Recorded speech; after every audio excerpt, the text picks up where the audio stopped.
Welcome viewers. For some time now, players have grouped a distinct genre of games into what is called a 4X game, whereby the player is encouraged to explore the neighboring area, expand and exploit nearby resources and area, and finally exterminate hostile forces.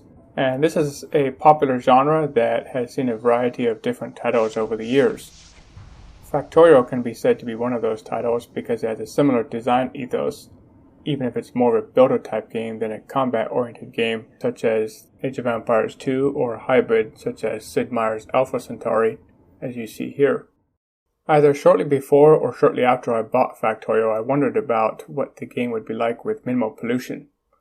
I wanted to know how low could you go but still be functional. A green, eco-friendly base. What would it look like? What would it perform like?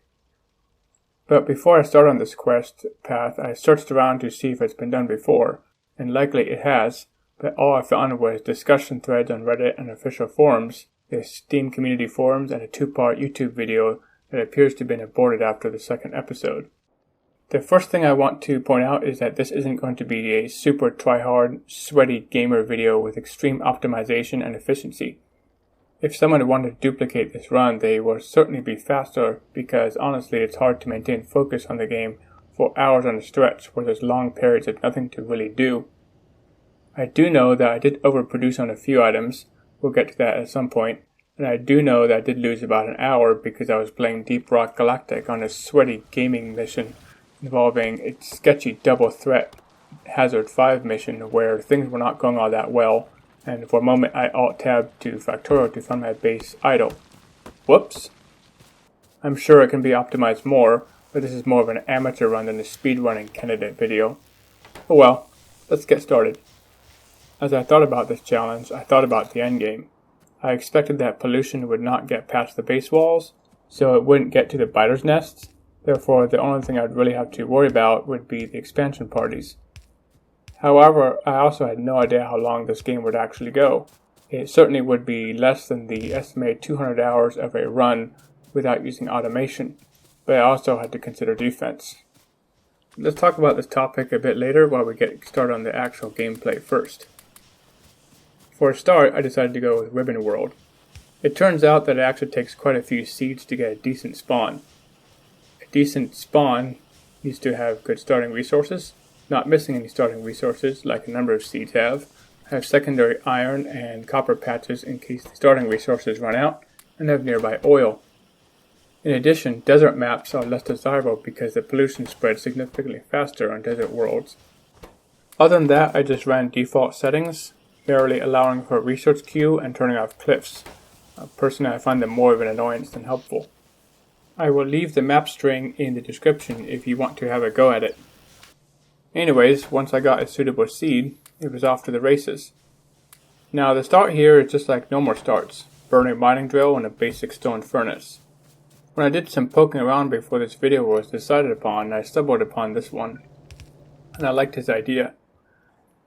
And then I thought it wasn't hard enough to have the benefit of manual crafting to supplement my pathetic base output. So this start takes a little bit longer than a normal start with a nice stack of burner drills because I am now limited to manually manufacturing just 103 items and no more. If you do this for the achievement, it's not that different from a normal start, except you just bank up some iron plates and copper plates and then use the starter stone furnace as a material input for the steam boiler. Then you just simply research automation first as usual and then use the first assembly machine to make everything else you need.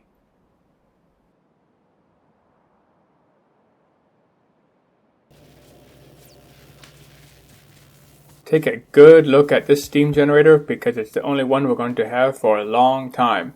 The previous video I mentioned does run one steam engine initially, but upgrades to 4 steam engines towards the end of the middle of the second part, which grants up to 3.6 megawatts, which is a power level I aspired to have for this entire run but wasn't going to happen.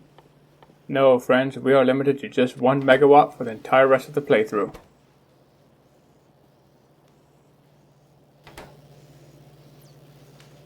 So as you see now, with the basic base kind of sort of functional, it will stay at an abysmal production output owing to the 1 megawatt power restriction until later. For now though, we are starting to see some kind of a semblance of a main bus. Except this one is a little bit different because after much experimentation involving direct insertion and low resource manufacturing setups, I decided to settle on a uniform setup that leans heavily on my modular mall setup. Most malls are either bot malls or ones that look like this, or make everything malls, which make one of every single item in the game and are usually messy.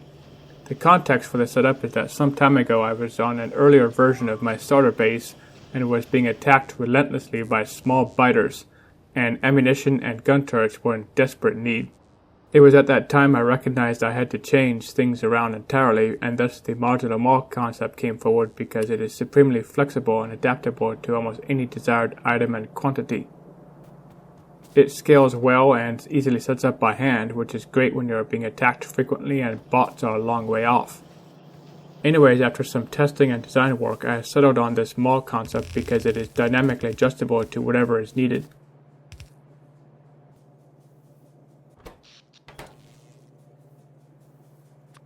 Chemical science generally marks the midpoint of the game progression, and oh my, this refinery stack is horrendous. Believe me boys, I tried to make it neater and use minimal resources, and I think I know how to make a proper refinery stack, but that's just what it is. Time for a sit rep. We are just cracking 5 hours in, and we still haven't even gotten to red circuits yet.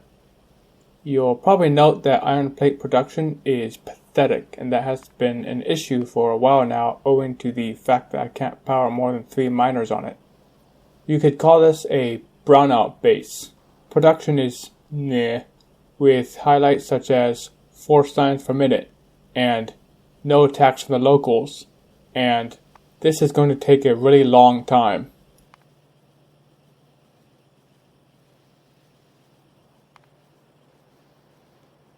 The first defense layer was up a while ago and no kills, which is good.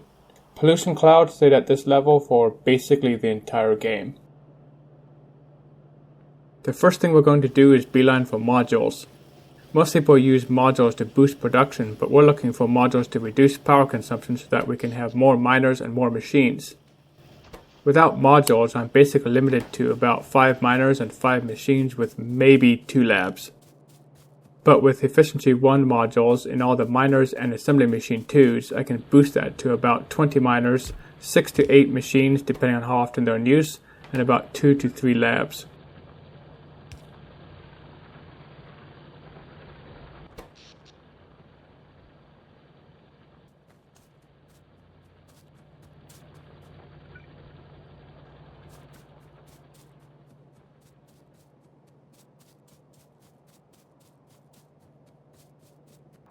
A reasonable person would say this triple defense layer is excessive, and I would agree.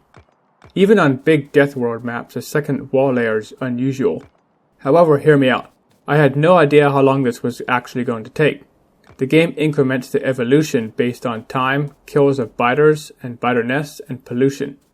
If the game takes a really long time, then you can get to big biters without killing a single nest. The problem is I only have projectile damage to 2 and weapon shooting speed to 2, as any higher means I need to make military science packs, which as you can see from my assembly machines here, is best avoided. Big biters aren't really that spooked by red ammo and lower levels of research, so I decided on 2 concepts, defense in depth and landmines. Landmines are a cost-effective solution, as they are relatively inexpensive, and 2 of them can take out a big biter without any upgrades.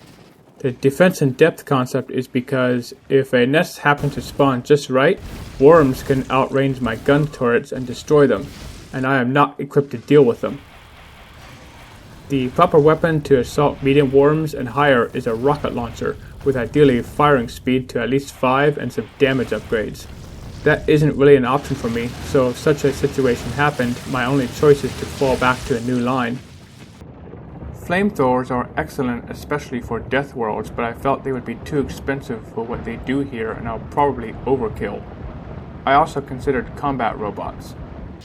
Combat robots like defenders and destroyers are not really all that bad of an option for supplementing assaults before the Spidertron is a good option. However, they need damage upgrades and robot follower count upgrades to make them worthwhile, which is expensive in terms of military science packs. and they are somewhat expensive in our scenario here, especially destroyers.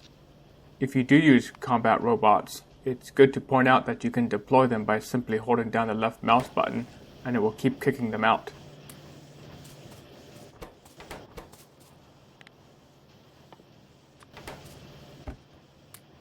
Now, a reasonable person would call what I've got here good enough, but we don't do that here. It is not merely enough to run 1 megawatt of power with efficiency modules everywhere. We're going to have everything a normal base might have. A main bus, using nuclear or solar power, a train network, a circuit network, bots, and we are not content to just launch a rocket and call it good enough. No, we have to launch a satellite too. From this point forward, the run was honestly pretty boring. Once I got modular armor, a few bots, the train network set up, there really was long periods of time where I recorded more or less this exact view as I was AFK doing something else. Because of power limitations, you can only make 2 science packs at the same time at once, and you'll still run into power problems. For this reason, I had calculated fairly precisely how many red and green beakers would be needed, and banked up on those, then switched to chemical science, then production science, then finally utility science. The setup was difficult to keep at optimal production as close as possible to 1 megawatt because the refinery array, miners, labs, and assembly machines realistically could not be all running at the same time. Solar power, however, did allow for a smoother overall power source, which also allowed for bursts of up to 1.5 megawatts plus whatever the accumulators could supply at the cost of a brownout or, as was common in the later parts of this run, a total blackout in the late hours of the night. Starting with chemical science, it became more difficult to produce 2 science packs at once, because while sulfur is basically free, red circuits are not, and engine units need 2 other machines to support. An argument can be made for efficiency module 2s, but even Death World veterans generally recommend against them as they require a long time to recover the initial investment, although a case can be made for the power reduction down to the lowest possible, which is 30 kilowatts with an assembly machine 2, and assembly machine 3s will not get even close to that, which would have been nice, but is likely not worth the investment. Right, let's see how we're doing so far. We are 62 hours into this game and are nearing the end. We have a train network which is mostly used for rapid transit from one defensive wall to the other. One of the objectives of this run was to investigate if it is possible to launch a rocket off your starting resources. Since default Ribbon World settings have a slightly higher resource patch and resource densities, these are not necessarily reflective of a normal game. However, I believe that as part of this run you can do fine with starting coal, starting stone, as long as you are not using lots of concrete, walls, military and production science, and you are fine with starting oil as long as you bank up a lot of it in advance ahead of demand. But starting copper and iron in a standard map would probably be no.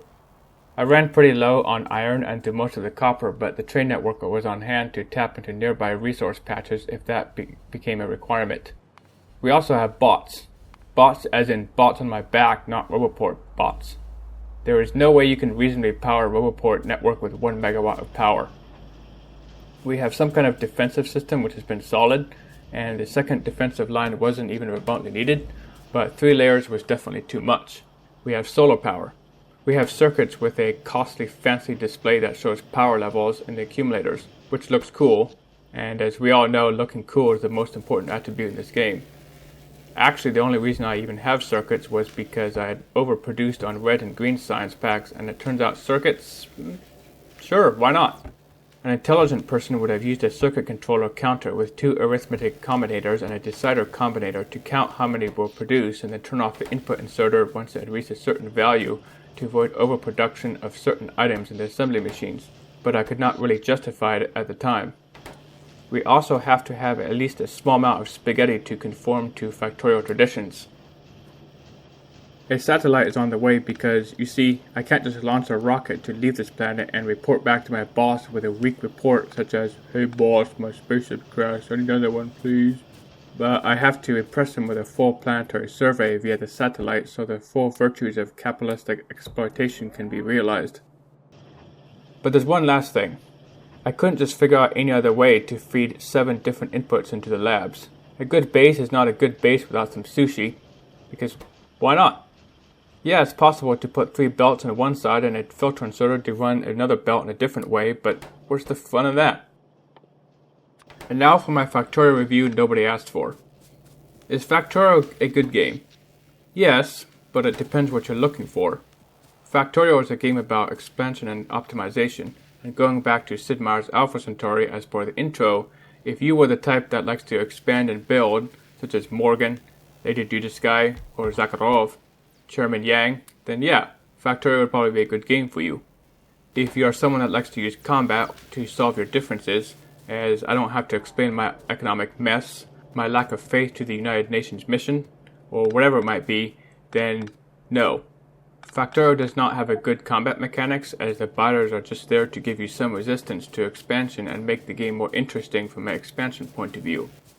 And it can also be real bad operating vehicles like tanks and automobiles under heavy lag. I mean, if you're in the EU and playing with someone within the EU, you're fine. But if you live in, say, Stuttgart, and you're playing with someone from, say, South Korea, you're going to have a pretty bad time with that. However, the interface of this game is fairly polished and clean, and is something that a number of other games have had issues with for sometimes a long time so far.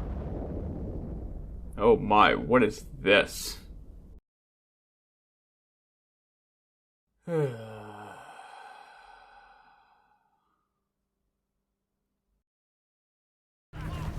If you are looking for action in this game, such as close shaves, risky scenarios, and epic moments with the boys, this game won't really do that for you. If you're looking for good atmosphere, this won't have that either. Although I maintain that Borderlands 1 has the best atmosphere of the Borderlands series, I do have to also concede that the pre-sequel has a lot going for it with the claptastic voyage with the fragmented, corrupted landscape that gets more distorted the further you go, is probably one of the most original and unique game settings I've seen in any game so far, with glitch guns, if you find a good one, being very interesting by itself.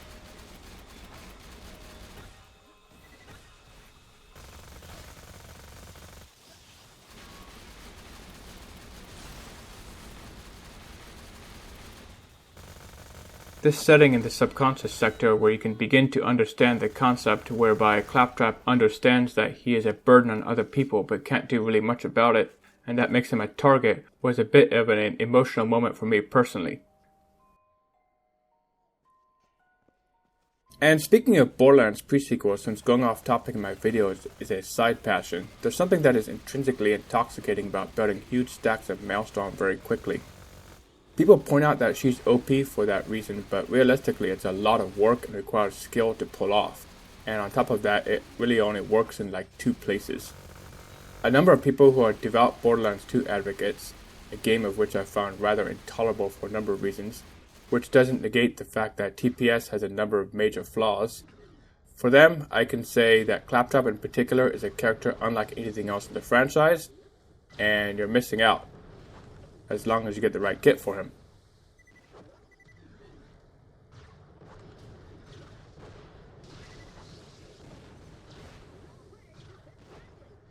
Subnautica is a mildly underrated game with often amazing atmospheres, but in my opinion not so much with Subnautica Below Zero because it's too compressed and cramped and lacks the wreck exploration variety of the base game. And speaking of Deep Rock Galactic, I'm not really sure what it is, but for some strange reason, there's some kind of endless satisfaction that you get out of using a nuke launcher. I just don't know what it is. I think the only thing that ever kind of matched this kind of satisfaction level was bombing tanks in Battlefield 1942.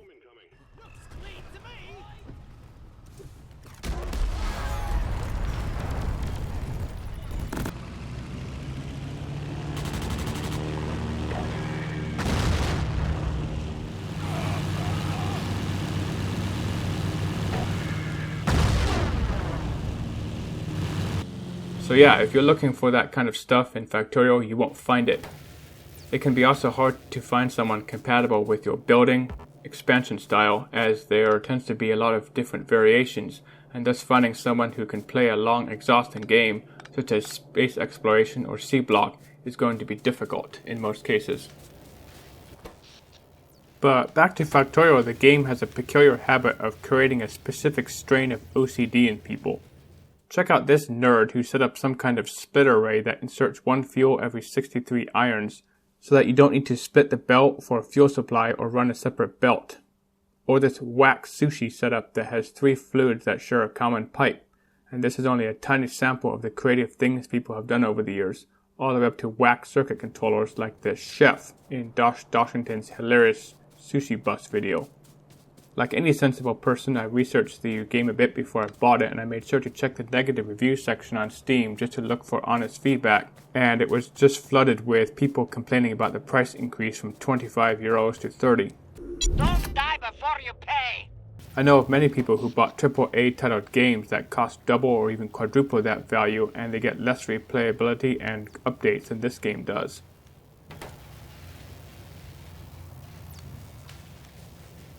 We are coming up to about the end of the game, with the last 2% of the space science pack completed. Looking at the outside of the map, you can see how close the expansion parties have gotten to, but it's not that big of a deal because the landmines do most of the work despite big biters and big spitters, with the gun turrets mopping up whatever's left. The train network was, as mentioned earlier, is mostly a rapid transit personal conveyance, but in retrospect I think it was still smart to have on hand in case it was needed. Pollution levels are still pretty much the same they have been for the past 67 hours of the game.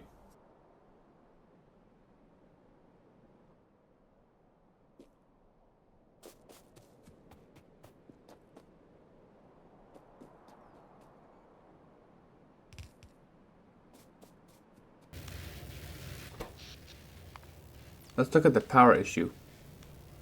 Right now the rocket silo is taking up the lion's share of the power available at the moment. I had to bank up power the previous day to allow the silo to build the rocket during the daytime. It would take a very cross-eyed individual to point out the blackout moments, but definitely in the last 20 hours or so, I stopped trying to micromanage power and just let the law of averages sort it out. But we did get pretty much a blackout almost every single day. We've been running solar power so long that it doesn't even show steam power on the 50-hour timeline. Only when we return to the 250-hour timeline do we see the point where steam was discontinued. Let's look at the production graphs. Last minute isn't all that interesting, but the 10-minute marker has a bit more information. 3 per minute, guys. Let's go!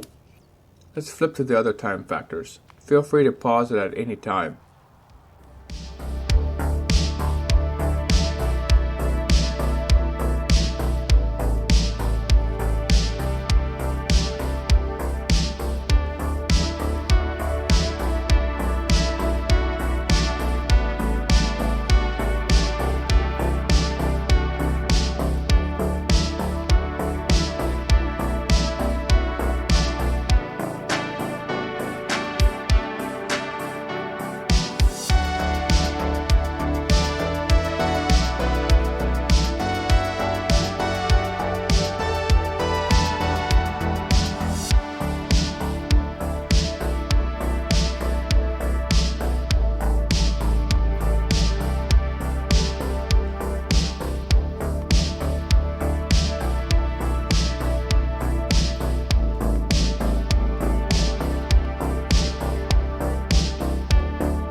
Pollution graph here.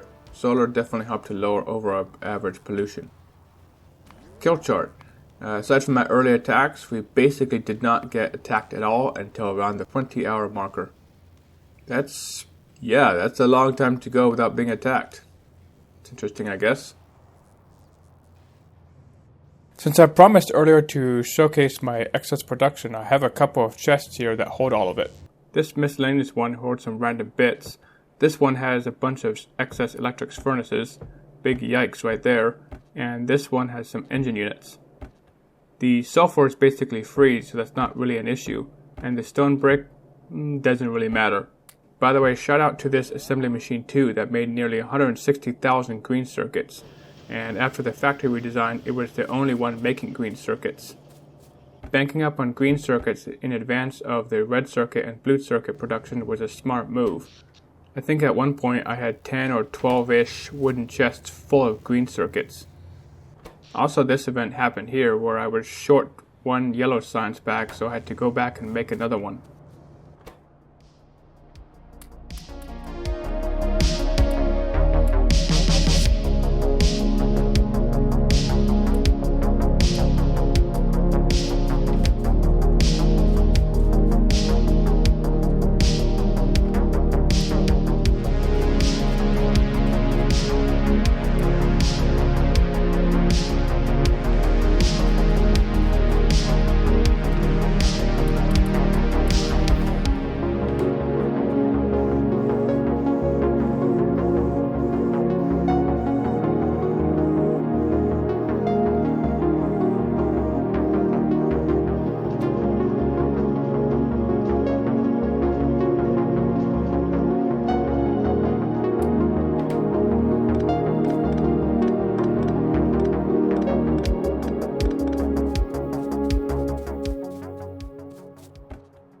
That's the rocket with the satellite packed in there.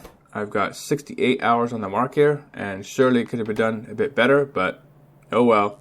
Hopefully you find that at least mildly interesting. Thanks for watching.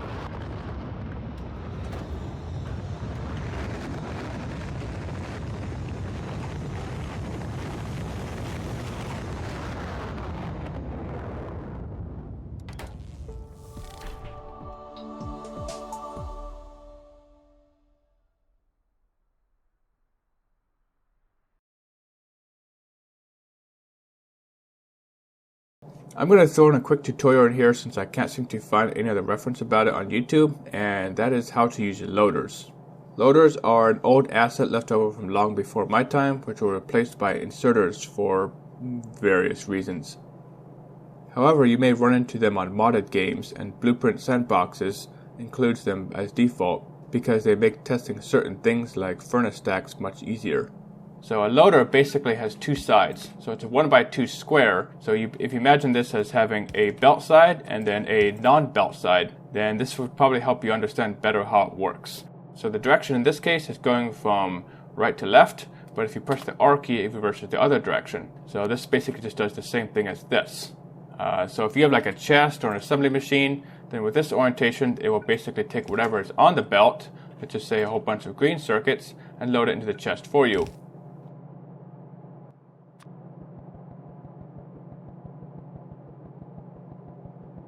If you have it going the other direction, like this, then it will take whatever is in the chest or the assembly machine and load onto the belt directly.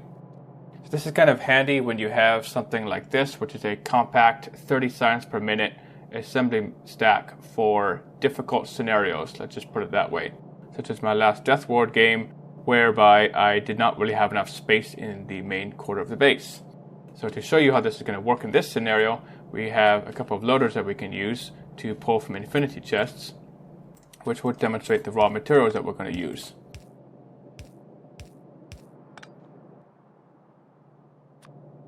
So with the infinity pipe, we can load in the water, the petroleum gas, this will be coal,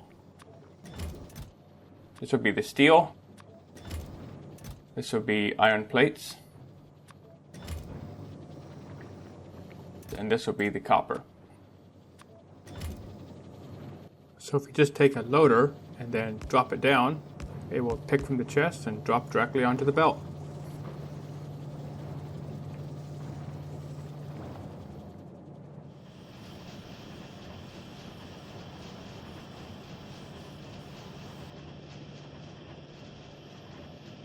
So to show you how you can take something off a belt, you take your loader, and if you put it like this, and then you put a chest at the end, this is not going to work because you have the belt side going on the opposite side of the unit model itself. So it's going to just do this and just stack up. So the way that you do this, if you have a game that has a bunch of mods, then what you do is you put the loader onto the belt side first. So you rotate it around until the belts are touching, like so. Now this, if you have something in here like this, it's going to try to load the belt. But if you just reverse the direction like this, it You'll take whatever is on the belt and load it directly into the chest or the assembly machine or the train or whatever it might be. And that's how you would use loaders. By the way, one thing you can do to fool spitters and worms is through rapid shuffling via the movement keys. The way you do this is by rapidly engaging one movement key, such as the D key, while holding the A key. You start by holding down the A key, for instance, and then within 2 seconds or so, you rapidly tap the D key. For sanity's sake, I recommend a shield and 4 exoskeletons, which requires the Mark II power armor, but doing so allows you to slowly outrun behemoth biters and reduces the chances of being cooked by spitters and worms. A rocket launcher allows for engagement of worms at safe distances.